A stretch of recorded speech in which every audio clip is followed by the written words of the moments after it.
జీ5 original series పరువు పెద్ద success అవ్వాలి. ప్రీ లాంచ్ ఈవెంట్లో మెగా ప్రిన్స్ వరుణ్ తేజ్. ఇక దర్శక రచయిత సిద్ధార్థ్ నాయుడు మాట్లాడుతూ, పరువు హత్యలు అనేది చాలా సున్నితమైన అంశం. రాయడం ఒకెత్తు అయితే ఇలాంటి ప్రాజెక్టులను నిర్మించడం మరో ఎత్తు. సుష్మిత గారు ఎంతో ధైర్యంతో ముందుకు వచ్చారు. ఆమె ఇచ్చిన సపోర్ట్తోనే మా ప్రాజెక్ట్ ఇక్కడి వరకు వచ్చింది. ఇలాంటి టాపిక్స్ను ఎంచుకునేందుకు జీ5 ధైర్యం చేసి ముందుకు వచ్చింది.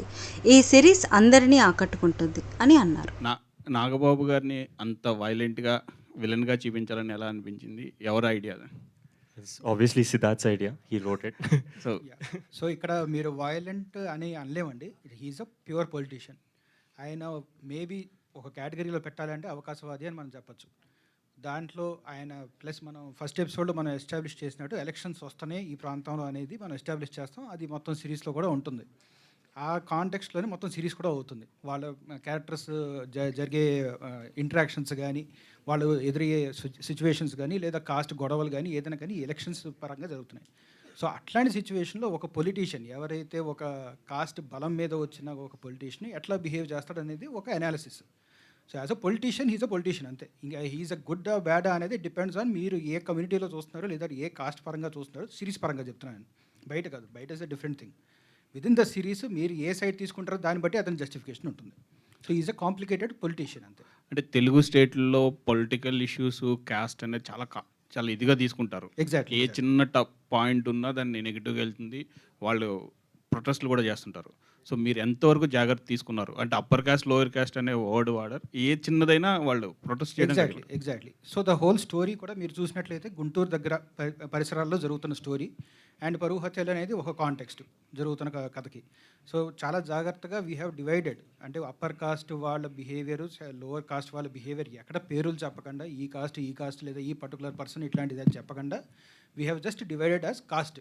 సో వాళ్ళిద్దరికీ ఉన్న ఇంటరాక్షన్సే మొత్తం కథ అంతా.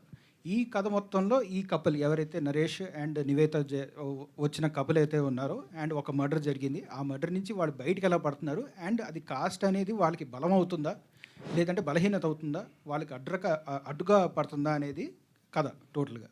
సో ఈ మధ్యకాలంలో చాలా జరిగాయి, కొన్ని మనకు తెలుసు, పేపర్లో వచ్చాయి, న్యూస్లో వచ్చాయి. కానీ మీరు అంటే టోటలీ ఫిక్షనలా లేదంటే ట్రూ ఇన్సిడెంట్స్ ఏదన్నా రిఫరెన్స్ తీసుకున్నారా?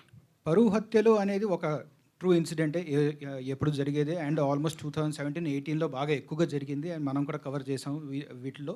సో దాన్ని మనం బేస్ ఐడియాగా తీసుకుని దాని మీద టోటల్గా ఫిక్షనల్గానే రాసామండి.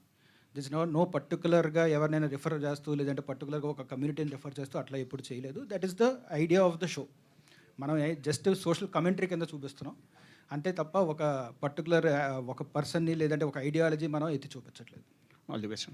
నరేష్ సార్ చెప్పండి. ఈ పరువు హత్యలు అనేది చాలా కామన్ థింగ్. ఇప్పటికే దీని మీద చాలామంది మాట్లాడుకున్నారు. అలాగే కొన్ని సిరీస్లు అలా కొన్ని కూడా వచ్చినాయి కదా. సో మరి అంటే దీంట్లో ఇంటర్వ్యూయింగ్గా ఒక 8 ఎపిసోడ్లు ఒక పాయింట్ మీద నడిపించాలంటే దాంట్లో సబ్ లేయర్స్ ఏమున్నాయి? అంటే అంటే ఇలాంటి ఒక రెగ్యులర్ సబ్జెక్ట్ని చూస్ చేసుకుని దాన్ని ఎక్స్ట్రాడినరీగా చేయాలనేది ఎందుకు మోటో కింద తీసుకున్నారు?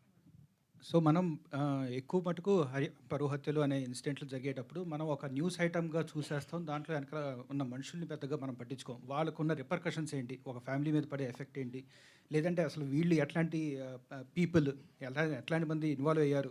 ఎందుకంటే ఎక్కువ శాతం మన పరువు హత్యల్లో ఎక్కువగా ఫ్యామిలీసే ఇన్వాల్వ్ అయ్యి ఉంటారు. సో అలాంటప్పుడు we wanted to explore that side, the personal side of the issue. So అందుకనే ఈ story happens right in the first ఎపిసోడే మీకు పరువు హత్య గురించి మనం కాంటెక్స్ట్ సెట్ చేసేస్తాం. సో అక్కడి నుంచి మనం ఎట్లా ఈ క్యారెక్టర్స్ ఎవరైతే Naresh character and Nivetha character వీళ్ళ సబ్జెక్టివ్ పాయింట్ ఆఫ్ వ్యూలో నుంచి మనం ఈ ఇష్యూని అన్ని రకాలుగా చూస్తాం. అంటే ఏంటి పొలిటికల్గా దీనికి ఉన్న ఎఫెక్ట్ ఏంటి, సోషల్గా ఏంటి ఎఫెక్ట్, పర్సనల్గా ఫ్యామిలీస్ మీద ఎట్లాంటి ఎఫెక్ట్ పడుతుంది అనేది టోటల్గా ఒక ఓవరాల్ ఆర్క్ మనం చూస్తాం అనమాట. So that is the whole 8 episodes. అయితే ఈ మధ్యకాలంలో నాగబాబు గారు పెద్దగా చేయట్లేదు. అంటే పవన్ కళ్యాణ్ గారితో ఆ పొలిటికల్ జర్నీ కాడి నుంచి పెద్దగా చేయట్లేదు. అంటే ఇది గోల్డ్ బాక్స్ నుంచి వస్తుంది, సుష్మిత గారు ప్రొడ్యూసర్ అని నాగబాబు గారిని అనుకున్నారా, లేదంటే any specific reason for that is not in the lime light as of now? ఒకటి నాకు ఒక సెల్ఫిష్ థాట్, ఆయన మామూలుగానే పొలిటికల్ యాక్టివిజంలో బాగా ఎక్కువగా ఉంటారు త్రూ జనసేన పార్టీ. అండ్ నేను పెద్ద ఫ్యాన్ని, నా టోటల్ కొనిదల ఫ్యామిలీకి ఐఎమ్ బిగ్ ఫ్యాన్. జనసేనకా లేకపోతే జనసేనకి అండ్ కొనిదల ఫ్యామిలీకి, సో ఇద్దరికి. So I always wanted someone with that kind of ఆరా, ఒక పొలిటీషియన్గా ఉండే ఆరా, అలాగే ఓవర్ ద టాప్ వెళ్ళే పర్సన్ కాకుండా someone who takes himself kind of casual, అంటే ఒక కాన్ఫిడెన్స్ ఉండాలి, ఒక కూల్ కాన్ఫిడెన్స్ ఉండాలి, బట్ అట్లా అనే ఒక థింకింగ్ పర్సన్ ఉండాలి. సో ఆ బ్రాకెట్లో నాకు నాగబాబు గారు చాలా పర్ఫెక్ట్గా అనిపించారు. సో ఫస్ట్ మేమే అప్రోచ్ అయ్యాం. ఆ తర్వాత వన్స్ ద ప్రొడక్షన్ హౌస్ వచ్చేసాక we confirmed. Okay, Naresh Agastya. Writer ఇప్పుడు బూతులు రాసింది మీరేనా సిరీస్లో? ఇదండి ఇందులో బూతులు ఉన్నాయి కదా, మీరేనా రాసింది? నేనే రాశానండి. ఎందుకని? ఎందుకంటే ఆ పర్టికులర్ సిచ్యువేషన్లో ఒక కాస్ట్ పరంగా, ఒక క్లాస్ పరంగా డిఫరెన్స్ చూపించాలి అంటే ఆ బూత్ అక్కడ పడాలి. అలా అని నాన్ కాంటెక్చువల్గా ఊరికే రాసేసింది ఏం లేదు. It is particular to that moment, ఆ కాంటెక్స్ట్ పడాలి అని చెప్పేసి. ఇప్పుడు జనరల్గా వెబ్ సిరీస్ అంటేనే బూతులు అనేది బయట జనాల్లో ఉన్నది. అవును, కరెక్ట్. మీలాంటి మంచి ఇట్లాంటివి తీసుకున్నప్పుడు కూడా మళ్ళీ బూతులు రాసి అది ఎంతవరకు కరెక్ట్? ఈ కథ పరంగా ఇట్ ఈస్ సిచ్యువేషన్గా ఆ కాంటెక్స్ట్లో అది వర్కౌట్ అవుతుంది. కరెక్టే. ఒక రైటర్గా అదే ప్లేస్లో ఇంకో మంచి వాట వాడి కూడా చెప్పొచ్చు కదా. అవ్వదండి, ఎందుకంటే ఒక పర్సన్ ఇంకో పర్సన్ అవమానించేటప్పుడు బూత్ అనేది వస్తుంది. లేదు అనుకుంటే ఇంకో దానికి రిప్లేస్మెంట్ వర్డ్ దానికి ఉన్న ఎఫెక్ట్ పోతుంది. ఇప్పుడు మీరు పైలట్లో చూసినట్టు ఈ ఒక మన సునీల్ క్యారెక్టర్, అంటే చందు క్యారెక్టర్, సుధీర్ క్యారెక్టర్, అంటే నరేష్ అగస్త్య క్యారెక్టర్ని ఆ బూత్ అన్నాడు కాబట్టి అతనికి ఒక రియాక్షన్ వచ్చింది. అదే నువ్వు వెళ్ళిపోయి కార్లో కూర్చోరా నీకు ఎందుకో అంటే దానికి ఉన్న ఎఫెక్ట్ రాదు. సో అట్లాగే we have used these things ఒక ఎఫెక్ట్ కోసం. ఎక్కడైతే పర్టికులర్గా మనం ఆ డిఫరెన్స్ చూపిస్తున్నాం, లేదంటే ఒక కాస్ట్ ఇంకో కాస్ట్ని ఒక మాట అంటుంది అంటే ఇట్లాంటిది ఉంది, దాని మీద దాన్ని వాడాం. తెలంగాణ అబ్బాయి, ఆంధ్ర అమ్మాయి ఇందులో. ఎస్. ఇప్పుడు అప్పర్ క్యాస్ట్ ఏంటి, లోయర్ క్యాస్ట్ ఏంటి? అది మీరు చూడాలి నెక్స్ట్, దానికోసం మీద చూడాలి. సుస్మిత గారు. మరిన్ని న్యూస్ అప్డేట్స్ కోసం subscribe to Lepakshi films. Thank you.